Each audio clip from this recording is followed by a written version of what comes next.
This really is the World Cup of fraud, and today we're issuing FIFA a red card. Pointed words Wednesday from Richard Weber, head of the Internal Revenue Service criminal investigation looking into U.S. tax evasion charges.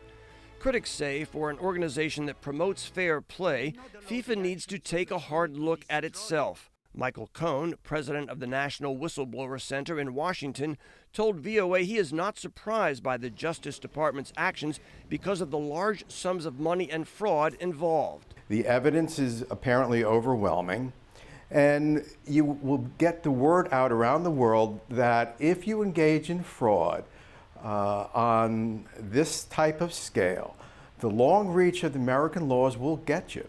Russian President Vladimir Putin, whose country will host FIFA's 2018 World Cup, accused the United States of meddling outside its jurisdiction. Those officials are not U.S. citizens, and if some event indeed happened, then it happened not on the United States territory, and the U.S. has nothing to do with that. This is yet another blatant attempt to extend its jurisdiction to other states.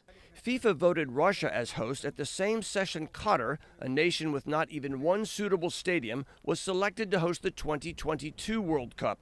Because the favored United States finished a distant second in the voting to Qatar, soccer writer Ivis Galarsib told VOA via Skype there's no doubt that raised red flags. From a governmental standpoint, I think there was more notice paid, more attention paid to that campaign than any before it. So once Qatar of all countries won it, I think it was hard not to look at that. It was hard to ignore that and say everything's above board. The alleged schemes even include the bidding process for the 2010 World Cup in South Africa. South African sports minister Fikile Mbalula says it's all speculation, and his country denies any corruption and bribery.